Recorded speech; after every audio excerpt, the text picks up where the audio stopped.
The American West is dotted with thousands of geologic oddities and spots of wonder. Many are well publicized and therefore heavily visited.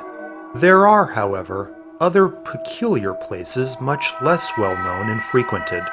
Some areas are just simply undeveloped, others are considered too dark or weird. Whatever the case, chances are you haven't heard of most of them, let alone visited. But that doesn't mean you can't.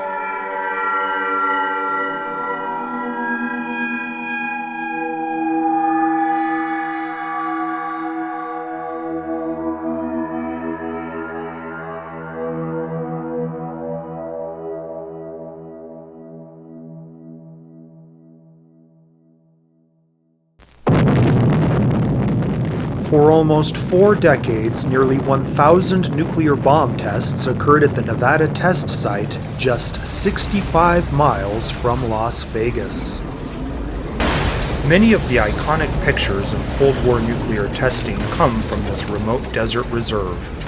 Although still mostly off-limits, it is possible to visit the old proving grounds on a government-sanctioned tour. You must sign up nearly a year in advance and are prohibited from taking pictures once there. Still, it can be sobering to stand on the spot where nuclear bombs detonated.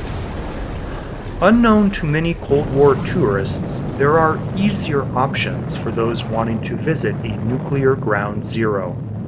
One such site exists in southeast New Mexico near the town of Loving and was codenamed Project Gnome.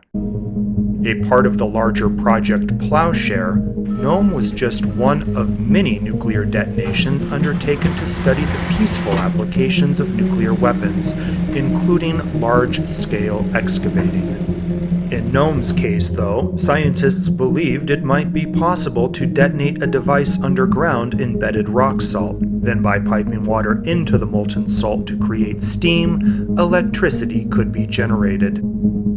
On December 10, 1961, Gnome was detonated nearly 1,200 feet below the New Mexican desert at the end of an 1,100-foot horizontal shaft. 8, 7,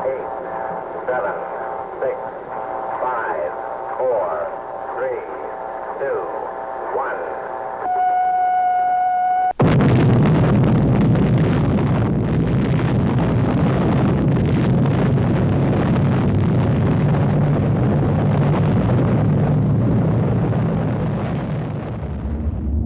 The room created from the blast was 170 feet wide and 90 feet high. 6 months passed before crews would enter the chamber, where they found temperatures at 140 degrees Fahrenheit, saline stalactites, and multicolored salt deposits.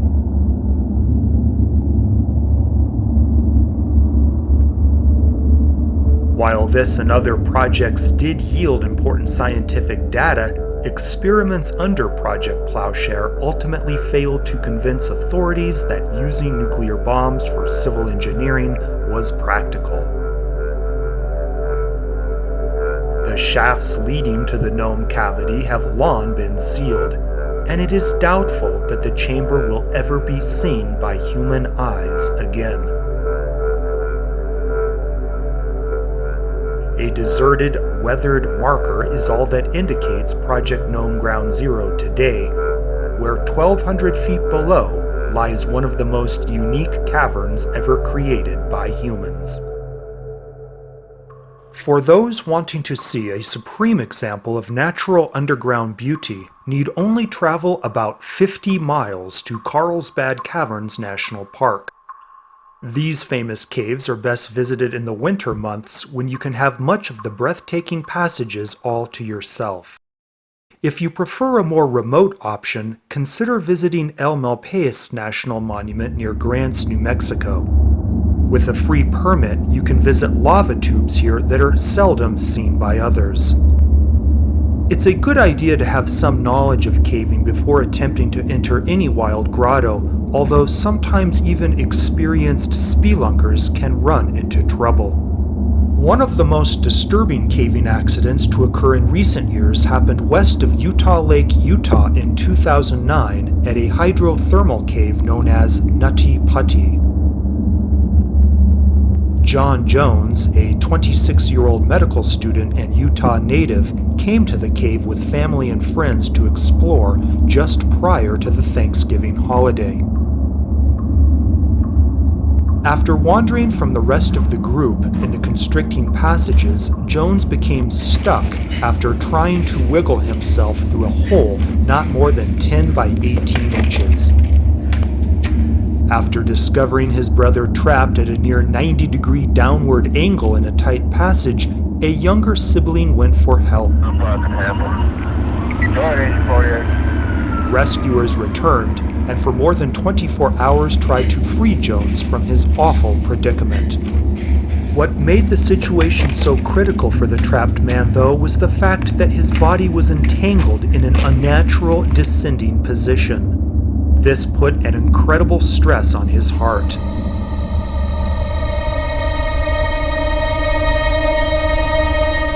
After nearly 28 hours trapped, and with rescuers unable to free him, John Jones died from heart attack.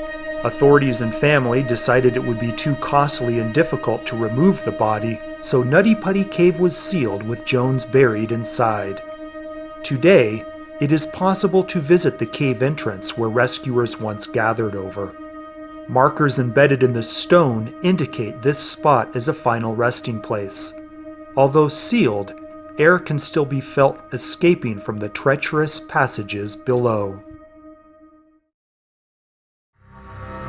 Not all who experience gruesome encounters in the dark will perish, but rather temporarily disappear.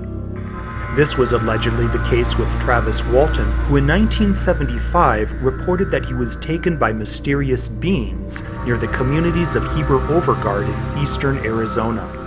The incident became one of the most well-known alien abduction stories of all time. On November 5th of that year, Walton and others were working on a forestry contract when they came across an object hovering over the trees in front of them. When Walton approached the craft, he was reportedly knocked to the ground by a beam of light, while his crewmates scrambled from the scene. Walton was not seen or heard from again until making a call for help from a nearby phone booth 5 days later. While labeled a hoax by many skeptics, Walton wrote a book about his experience in 1978 that was later adapted into a major film. Today, it is possible to visit the actual phone booth where Walton made his rescue call from. Several miles down forest roads to the south, one can also find the exact spot where Travis Walton says he had his encounter with alien visitors.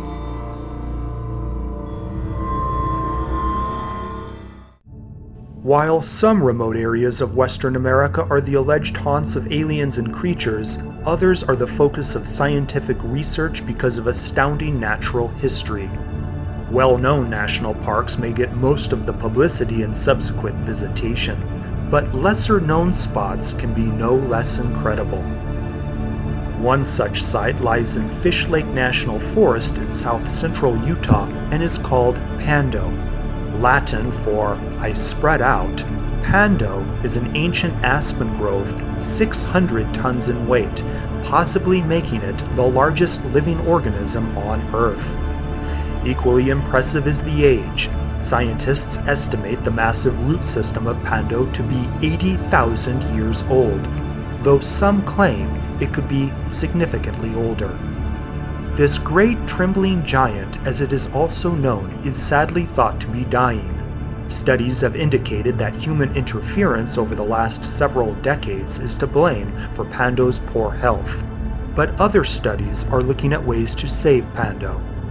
This great aspen colony can be visited today near Fish Lake, though there is little in the way of interpretation explaining the significance of this amazing aspen grove.